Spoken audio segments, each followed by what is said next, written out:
दोस्तों, कैसे हैं आप लोग? तो मैं हूँ आपकी होस्ट अनुष्का और मेरे साथ है अंकित। तो जैसे जैसे द 50 फिनाले की ओर बढ़ रहा है, लोग उसकी अपडेट जानना चाहते हैं कि क्या चल रहा है, किसकी किसकी लड़ाई हो रही है, कौन नॉमिनेट हो रहा है और क्या अपडेट्स है। तो अंकित, मैं आपसे पूछती हूँ, क्या अपडेट चल रहा है? क्या शो में क्या अभी कुछ नया हो रहा है क्या?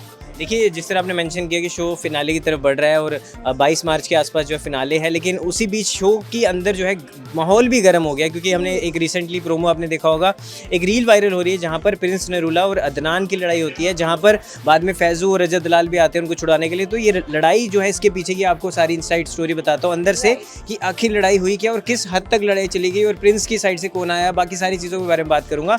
तो सबसे पहले आपको बता दूँ कि लड़ाई जो हुई वो प्रिंस और फैजू के अदनान के बीच में एक फेस ऑफ जो है वो अभी देखने को मिलेगा। और लड़ते लड़ते ये अनुष्का सेट से भी बाहर चले गए, और जब सेट से बाहर आके काफी एग्रेसिव लड़ाई हुई, बहुत एग्रेसिव लड़ाई थी, और सेट से लड़ते लड़ते बाहर चले गए और वहाँ पे रजत दलाल इनके बीच में छुड़ाने आए। लेकिन जैसे आपने सलमान खान का नाम सुना है, तो जैसे उनके पास शेरा है, ऐसे प्रिंस नरूला के पास एक उनके मैनेजर हैं, जो मैनेजर कम बॉडीगार्ड भी बोल सकते हैं, उनका नाम है दीपक। तो दीपक को जैसे पता चलता है तो दीपक घर के अंदर आते हैं उनके मैनेजर, और वहाँ पर वो पूछते हैं कि कौन है 50 के अंदर। हाँ, मतलब सेट के बाहर जब प्रिंस निकल जाते हैं तो वो वहाँ पे आते हैं और लड़ाई रोकते हैं, और कहीं ना कहीं जो शेरा वाला काम है वो दीपक जो है वहाँ पे करते हैं, और उनको वहाँ से प्रिंस को निकाल के लाते हैं लड़ाई से। और मतलब छुड़ा लड़ाई हर कोई कर लेता है, लड़ाई का समझौता करवाना, जो उनको हाँ बैलेंस करना और वहाँ से हटाना, वो बहुत इंपॉर्टेंट होता है। रजत दलाल रोक रहे थे अदनान को और फैजू को, और वहीं दीपक जो है प्रिंस को संभाल रहे थे। तो कहीं ना कहीं गर्मा गर्मी जो है शो के अंदर हुई है, और जहाँ तक बताया जा रहा है कि प्रिंस ने कहा भी है कि आपको हम जवाब देंगे बाहर आके। तो अब देखते हैं,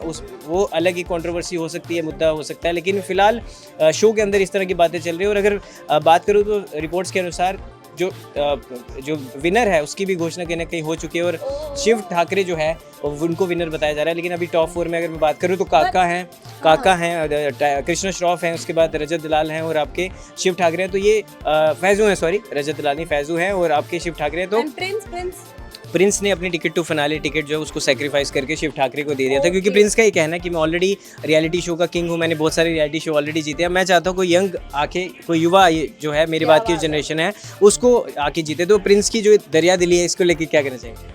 पता नहीं, मुझे इस पे दरिया दिली तो नहीं बोलना है, मुझे लगता है शायद आप ऑफेंड हो जाएं। मुझे ऐसा लगता है कि उन्होंने ये सिनेरियो देखकर कि जिस तरीके से लोग टीम अप हो जा रहे हैं, प्रिंस के अगेंस्ट भी बहुत हो जा रहे हैं लोग, तो मुझे लगता है कहीं ना कहीं उनको ये आइडिया था कि एक टीम गेम है, एक वैसा गेम है जिसमें इंडिविजुअली जीतना है, लेकिन कहीं ना कहीं टीम ही आपको धीरे धीरे आगे लेकर जाएगी।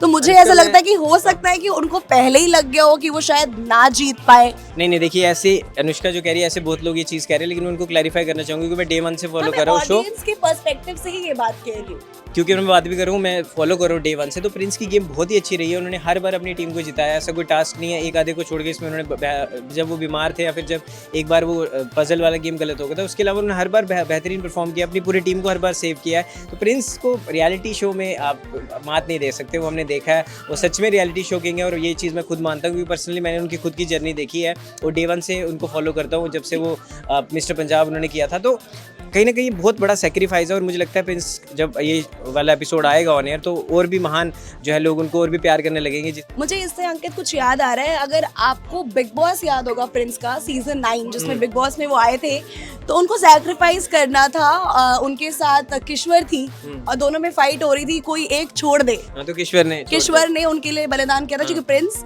अग्री नहीं हो रहे थे, क्योंकि प्रिंस को जीतना बहुत पसंद है। और अभी जो उन्होंने किया है ये मेरे लिए एक्सेप्टेंस, मैं एक्सेप्ट नहीं कर पा रही हूँ, क्योंकि ही समवन की वो बहुत लड़ जाते हैं। हमने रोडीज में भी उनको देखा है, नेहा से उनकी इतनी लड़ाइयाँ होती हैं, एल्विश से भी हुई थी, और इनफैक्ट अभी तक चल रही है हीट ऑफ उनका जो भी चल रहा है आर्ग्यूमेंट। लेकिन नेहा से वो एंड तक लड़ते रहते, चाहे उनकी कितनी भी पर्सनली अच्छी दोस्ती है, लेकिन शो में वो बिल्कुल भी नहीं चाहते उनके अलावा कोई जीते। एंड इनफैक्ट अभी भी जब गुल्लू जीता तो वो काफी ज्यादा उसमें आगे कि वो हरताज ने जीता। एंड मुझे नहीं लगता कि कहीं ना कहीं जो आप बोल रहे हैं उनका सैक्रिफाइस है, मुझे लगता है कुछ ना कुछ उनकी प्लानिंग चल रही होगी, क्योंकि ऑफ कोर्स शिव भी उन्हीं के बहुत अच्छे दोस्त हैं, उनके शिष्य हैं, उनके स्टूडेंट रह चुके रोडीज में, उन्होंने आपने देखा होगा शिव ठाकरे को भी। तो शिव डिजर्व करते हैं विनर, अगर सच में जीते हैं तो मुझे लगता है वो एक डिजर्विंग विनर हैं। बाकी आप कमेंट सेक्शन में जरूर बताइएगा कि आपके हिसाब से किसको जीतना चाहिए टॉप 4 में से। तो मिलते हैं आपके साथ अगले शो की अपडेट्स को लेकर, तब तक के लिए हमें दीजिए इजाजत। धन्यवाद। Thank you.